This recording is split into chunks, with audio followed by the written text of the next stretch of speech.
സദാ സത്സ്വരൂപം ചിദാനന്ദകന്ദം ജഗത്സംഭവസ്ഥാനസംഹാരഹേതും സ്വഭക്തേച്ഛയാമാനുഷം ദർശയന്തം നമാമീശ്വരം സദ്ഗുരും സായിനാഥം. അധ്യായം 29. ഈ അധ്യായം സായിബാബയുടെ കഥകളെപ്പറ്റി, രസകരവും വിസ്മയാവഹവുമായ കഥകളെപ്പറ്റി പ്രതിപാദിക്കുന്നു. 1. മദ്രാസി ഭജന സംഘം. 1916 രാമദാസി പാന്താവിൽപ്പെട്ട ഒരു മദ്രാസി ഭജന സംഘം കാശിയിലേക്ക് ഒരു തീർത്ഥാടനത്തിനായി പുറപ്പെട്ടു. സംഘത്തിൽ ഒരാളും അയാളുടെ ഭാര്യയും മകളും ഭാര്യയുടെ സഹോദരിയുമാണ് ഉണ്ടായിരുന്നത്. അവരുടെ പേര് നിർഭാഗ്യവശാൽ പറഞ്ഞിട്ടില്ല. പോകും വഴിക്ക് അവർ അഹമ്മദ് നഗർ ഡിസ്ട്രിക്റ്റിലെ കോപ്പർഗാവോൺ താലൂക്കിൽപ്പെട്ട ഷിർദിയിൽ ശാന്തനും ഗംഭീരനുമായി സായിബാബ എന്നു പേരായ ഒരു സിദ്ധനുണ്ടെന്നും ബാബ വളരെ ദയാലുവും ഭക്തന്മാർക്കും വൈദഗ്ധ്യമുള്ളവർക്കും പണം ധാരാളം കൊടുക്കുന്ന ആളാണെന്നും അറിഞ്ഞു. എല്ലാ ദിവസവും ദക്ഷിണയായി വലിയ തുക സായിബാബ സ്വീകരിച്ചിരുന്നതിൽ നിന്ന് ദിവസവും ബാബ ഭക്തന്മാർക്ക് ഭക്ത കൊണ്ടോജിയുടെ 3 വയസ്സായ മകൾ അമാനിക്ക് 1 ഉറുപ്പികയും വേറെ ചിലർക്ക് 2 മുതൽ 5 വരെ ഉറുപ്പികയും അമാനിയുടെ അമ്മ ജമാലിക്ക് 6 ഉറുപ്പികയും 10, 20, 50 ഉറുപ്പിക തോതിൽ മറ്റു ഭക്തന്മാർക്കും വീതിച്ചു കൊടുത്തിരുന്നു. ഇത് കേട്ട് മദ്രാസി ഭജന സംഘം ഷിർദിയിൽ വന്ന് താമസിച്ചു. സംഘം നല്ല ഭജനയും പാട്ടുകളും പാടി.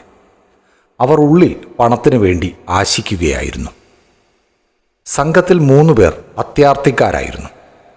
പക്ഷേ അതിൽ സ്ത്രീകളിലെ പ്രധാനി അത്തരക്കാരി ആയിരുന്നില്ല. അവർ ബാബയെ സ്നേഹബഹുമാനങ്ങളോടെ വീക്ഷിച്ചു.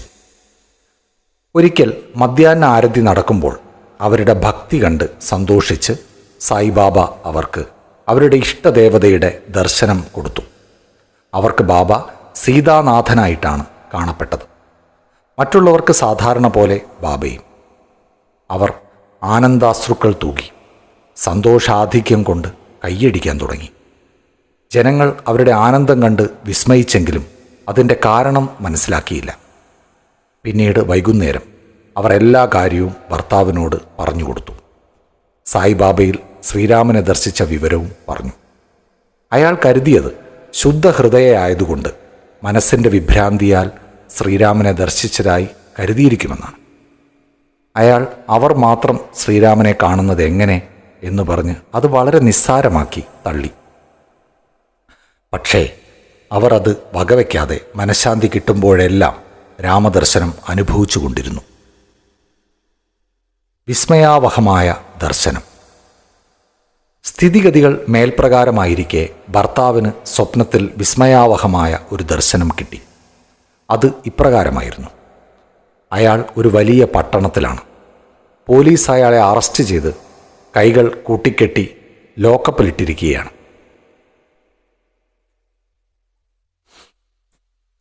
പോലീസ് കൈ മുറുകെ പിടിക്കുമ്പോൾ അയാൾ സായിബാബയെ ശാന്തസ്വരൂപനായി ലോക്കപ്പിന് പുറത്തു നിൽക്കുന്നതായി കണ്ടു.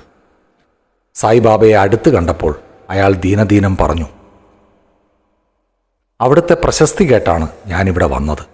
പിന്നെ അവിടുന്ന് നേരിട്ട് മുന്നിൽ നിൽക്കെ എനിക്കെങ്ങനെയാണ് ഇത്തരമൊരു ആപത്ത് സംഭവിച്ചത്? ബാബ അതിന് മറുപടിയായി, നീ നിന്റെ കർമ്മഫലം അനുഭവിച്ചേ തീരൂ എന്ന് പറഞ്ഞപ്പോൾ, ഞാൻ ഈ ജന്മം ഇത്തരത്തിലൊരു നിർഭാഗ്യം സംഭവിക്കത്തക്കതായി യാതൊന്നും ചെയ്തിട്ടില്ല എന്നയാൾ പറഞ്ഞു. അതിന് ബാബ, ഈ ജന്മത്തിലല്ലെങ്കിൽ മുജ്ജന്മങ്ങളിൽ നീ എന്തെങ്കിലും ഒരു പാപം ചെയ്തിരിക്കും എന്നായി. അയാളിതിന്, എനിക്ക് മുൻജന്മത്തെപ്പറ്റി ഒന്നും അറിയില്ല. ഇനി അഥവാ വല്ലതും ചെയ്തിട്ടുണ്ടെങ്കിൽ തന്നെ ഉണക്കപ്പുല്ല് അഗ്നിക്ക് മുന്നിലെന്ന പോലെ അവിടുത്തെ മുന്നിൽ അത് കത്തിച്ചാമ്പലാവണ്ടേ എന്ന് ചോദിച്ചു. ബാബ അയാളോട്, നിനക്ക് അത്രമാത്രം വിശ്വാസമുണ്ടോ?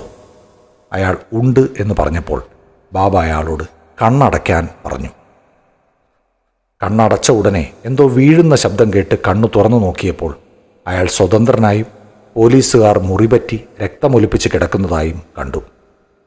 ഭയത്തോടുകൂടി അയാൾ ബാബയെ നോക്കിയപ്പോൾ, ബാബ, ഇപ്പോൾ നിന്നെ നല്ലപോലെ കുടുക്കി, ഓഫീസർമാർ ഉടനെ വന്ന് നിന്നെ അറസ്റ്റ് ചെയ്യും എന്നാണ് പറഞ്ഞത്. അയാൾ അപേക്ഷിച്ചു, അവിടുന്നല്ലാതെ രക്ഷയില്ല, എന്നെ എങ്ങനെയെങ്കിലും രക്ഷിച്ചാലും. ബാബ വീണ്ടും കണ്ണടയ്ക്കാൻ പറഞ്ഞു.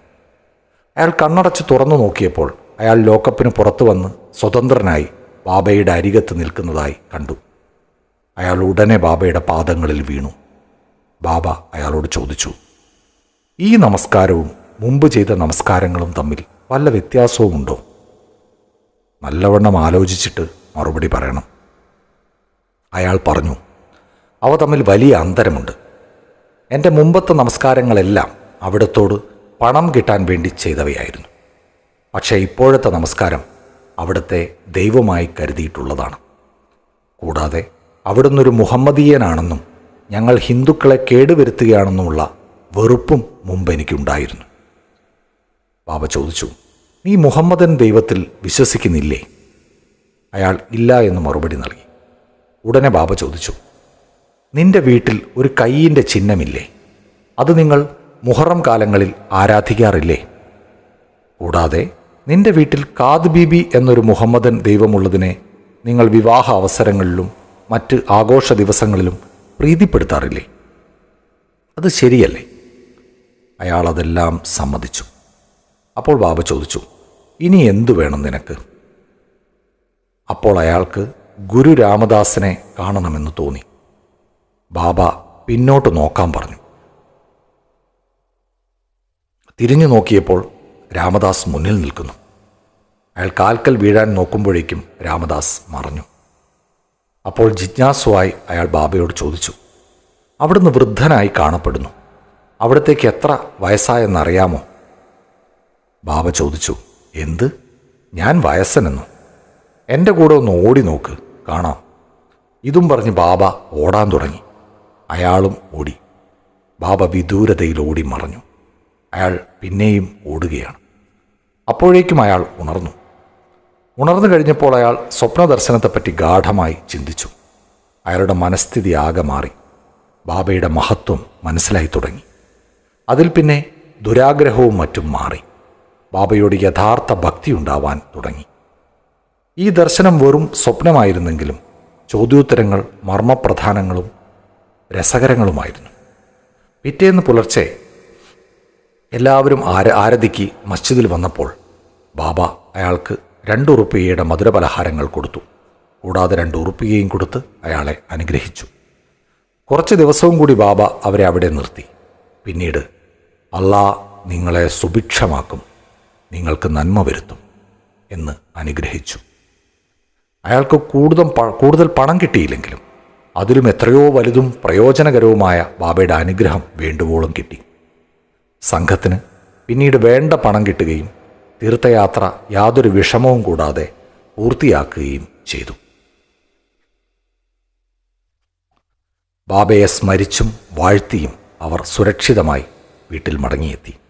അവർക്ക് ലഭിച്ച ആനന്ദം അവർ എന്നും ഓർമ്മിച്ചു.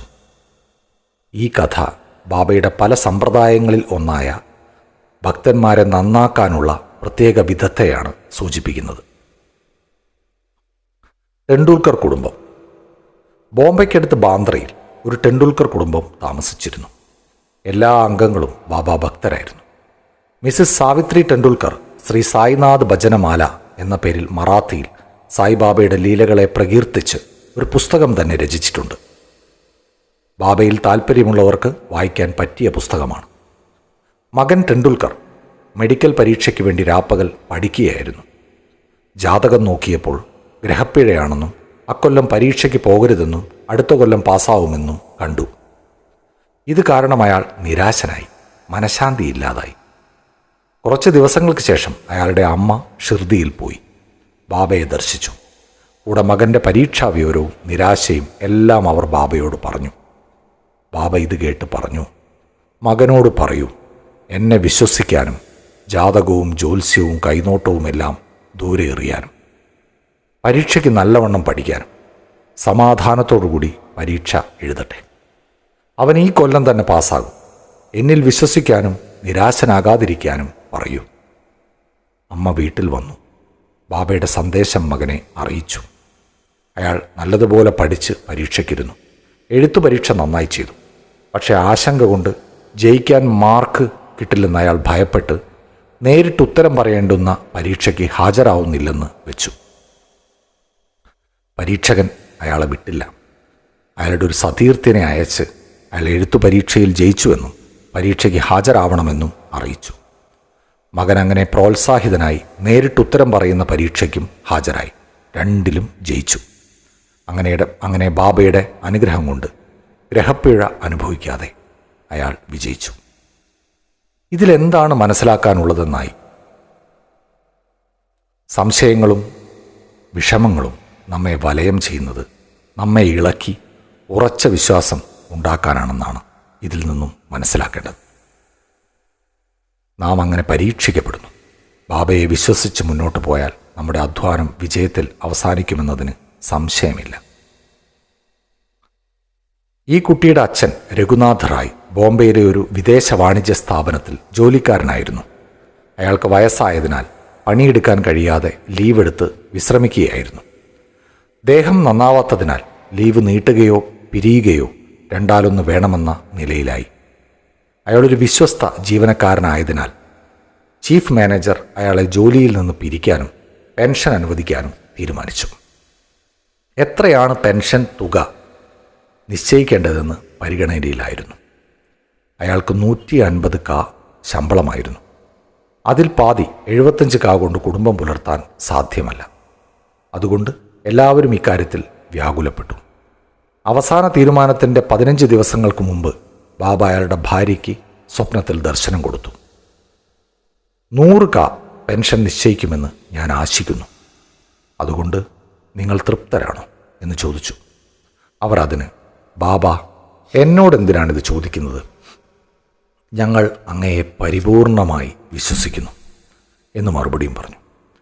ബാബ 100 കാ എന്ന് പറഞ്ഞെങ്കിലും പ്രത്യേക പരിഗണനയിൽ അയാൾക്ക് 110 കാ പെൻഷൻ നിശ്ചയിച്ചു.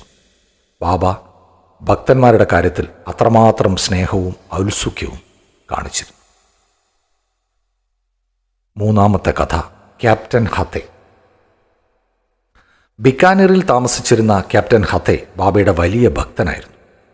ഒരിക്കൽ ബാബ അയാളെ സ്വപ്നത്തിൽ സന്ദർശിച്ചിട്ട് ചോദിച്ചു, നീ എന്നെ മറന്നുവോ? ബാബയുടെ പാദങ്ങൾ പിടിച്ച് ഹത്തെ മറുപടി പറഞ്ഞു, കുട്ടി അമ്മയെ മറന്നാൽ അതെങ്ങനെ രക്ഷപ്പെടും? അയാൾ ഉടനെ തോട്ടത്തിൽ പോയി പച്ചക്കറി കൊണ്ടുവന്ന് നെയ്യ്, പരിപ്പ്, മാവ് എല്ലാം ചേർത്ത് ദക്ഷിണയുമായി വരാൻ ഒരുങ്ങുമ്പോൾ പെട്ടെന്നുണർന്ന് ഇതെല്ലാം സ്വപ്നമായിരുന്നു എന്ന് മനസ്സിലാക്കി. അപ്പോൾ അയാൾ ഈ വക സാധനങ്ങൾ ഷിർദിയിലേക്ക് അയക്കാൻ തീരുമാനിച്ചു. അയാൾ ഗ്വാളിയോറിൽ വന്ന് ഒരു സുഹൃത്തിന് 12 കാ മണി ഓർഡർ അയച്ചു കൊടുക്കുകയും അതിൽ നിന്ന് 2 കായ്ക്ക് പച്ചക്കറി, പരിപ്പ്, നെയ്യ്, മാവ് മുതലായവ വാങ്ങി ബാബയ്ക്ക് കൊടുക്കാനും ബാക്കി 10 കാ ദക്ഷിണ കൊടുക്കാനും നിർദ്ദേശിച്ചു. സുഹൃത്ത് ഷിർദിയിൽ പോയി. പക്ഷേ നിർദ്ദേശിച്ച പച്ചക്കറി കിട്ടിയില്ല. ഒരു നിമിഷത്തിനകം ഒരു സ്ത്രീ ഒരു കൊട്ട അതേ പച്ചക്കറിയുമായി വരുന്നത് കണ്ടു. അത് വാങ്ങി നിർദ്ദേശിച്ച പോലെ ബാബയ്ക്ക് കൊടുക്കുകയും ചെയ്തു. മിസ്റ്റർ നിമോൻകർ നൈവേദ്യം തയ്യാറാക്കി ബാബയ്ക്ക് കൊടുത്തു. ബാബ പച്ചക്കറി മാത്രം കഴിക്കുന്നതും മറ്റൊന്നും തൊടാത്തതും എല്ലാവരെയും അതിശയിപ്പിച്ചു. തൻ്റെ സുഹൃത്തിൽ നിന്ന് ഈ വിവരമറിഞ്ഞ ഹത്തയുടെ സന്തോഷത്തിന് അതിരില്ലായിരുന്നു. പരിപാവനമാക്കിയ ഉറുപ്പിക. മറ്റൊരവസരത്തിൽ ബാബ സ്പർശിച്ച് പരിപാവനമാക്കിയ ഒരു ഉറുപ്പിക തൻ്റെ വീട്ടിൽ വേണമെന്ന് ക്യാപ്റ്റൻ ഹത്തയ്ക്ക് ആഗ്രഹം ജനിച്ചു. അയാൾ ഷിർദിയിലേക്ക് പോകുന്ന ഒരു സുഹൃത്തിനെ കണ്ടു. അയാൾ വശം ഹത്തെ ഉറുപ്പിക നാണയം അയച്ചു. അയാൾ ഷിർദിയിൽ പോയി ബാബയെ നമസ്കരിച്ച് ദക്ഷിണ കൊടുക്കുകയും ബാബ അത് പോക്കറ്റിലിടുകയും ചെയ്തു. പിന്നെ ഹത്തയുടെ നാണ്യം കയ്യിൽ കൊടുത്തപ്പോൾ ബാബ അത് നല്ലപോലെ നോക്കാൻ തുടങ്ങി. അത് മുന്നിൽ പിടിച്ച് വലം കൈയിൻ്റെ പെരുവിരൽ കൊണ്ട് ചെത്തം നോക്കി മേലോട്ടെറിഞ്ഞും മറ്റും കളിക്കാൻ തുടങ്ങി. പിന്നീട് ബാബ ഹത്തയുടെ സുഹൃത്തിനോട് പറഞ്ഞു, ഇതിൻ്റെ ഉടമയ്ക്ക് ഉദിപ്രസാദത്തോടുകൂടി തിരിച്ചു കൊടുക്കണം. എനിക്ക് അയാളിൽ നിന്ന് ഒന്നും വേണ്ടെന്ന് പറയണം. അയാളോട് സമാധാനമായും സംതൃപ്തമായും ജീവിക്കാൻ പറയണം. സുഹൃത്ത് ഗ്വാളിയോറിലേക്ക് മടങ്ങി വന്ന് പരിപാവനമാക്കിയ നാണ്യം ഹത്തയ്ക്ക് തിരിച്ചു കൊടുത്ത് ഉണ്ടായ സംഭവങ്ങളെല്ലാം പറഞ്ഞു. ഹത്തെ സന്തുഷ്ടനാവുകയും നല്ല ആഗ്രഹങ്ങൾ ബാബ എപ്പോഴും പ്രോത്സാഹിപ്പിക്കും എന്ന് ബോധ്യപ്പെടുകയും ചെയ്തു. 4. വാമൻ നാർവേക്കർ. ഇനി വായനക്കാർ ഒരു വ്യത്യസ്തമായ കഥ കേൾക്കുവിൻ. വാമൻ നാർവേക്കർ എന്നു പേരായ ഒരാൾ ബാബയെ വളരെ സ്നേഹിച്ചു. അയാൾ ഒരിക്കൽ ഒരു ഉറുപ്പിക നാണയം കൊണ്ടുവന്ന് അതിൻ്റെ ഒരു ഭാഗത്ത് രാമലക്ഷ്മണന്മാരും സീതയും മറുഭാഗത്ത് കൈകൂപ്പി നിൽക്കുന്ന മാരുതിയുമായിരുന്നു രൂപങ്ങൾ. അത് സ്പർശിച്ച് പരിപാവനമാക്കി ഉദിയോടുകൂടി തിരിച്ചു കിട്ടാനായി അയാൾ ബാബയുടെ കയ്യിൽ കൊടുത്തു. ബാബ അത് പോക്കറ്റിലിട്ടു. ശ്യാമ വാമൻ റാവുവിൻ്റെ ആവശ്യം ഓർമ്മിപ്പിച്ച് മടക്കിക്കൊടുപ്പാൻ ആവശ്യപ്പെട്ടു. അപ്പോൾ ബാബ വാമൻ റാവു കേൾക്കെ പറഞ്ഞു, എന്തിനാണിത് അയാൾക്ക് മടക്കി കൊടുക്കുന്നത്? ഇത് നമുക്ക് തന്നെ സൂക്ഷിക്കാം. അയാൾ 25 കാ അതിന് പകരം തന്നാൽ മടക്കി കൊടുക്കാം. ആ നാണ്യത്തിനു വേണ്ടി വാമൻ റാവു 25 കാ ബാബയുടെ മുന്നിൽ വെച്ചു. അപ്പോൾ ബാബ ആ നാണ്യത്തിൻ്റെ വില 25 കായിലും എത്രയോ കൂടുതലാണ്. ശ്യാമ, ഈ നാണ്യം എടുത്ത് സൂക്ഷിച്ചോളൂ, ഇത് നിന്റെ പൂജാമുറിയിൽ വെച്ച് ആരാധിച്ചോളൂ എന്ന് പറഞ്ഞ നാണ്യം ശ്യാമയ്ക്ക് കൊടുത്തു. ആർക്കും ബാബ എന്താണ് അങ്ങനെ ചെയ്തതെന്ന് ചോദിക്കാൻ ധൈര്യം വന്നില്ല. അദ്ദേഹത്തിന് മാത്രമേ ഓരോരുത്തർക്കും നല്ലതും യോജിച്ചതും എന്തെന്ന് അറിയാൻ കഴിയൂ. ശ്രീ സായിയെ നമിക്കുവിൻ. ലോകശാന്തി ഭവിക്കട്ടെ.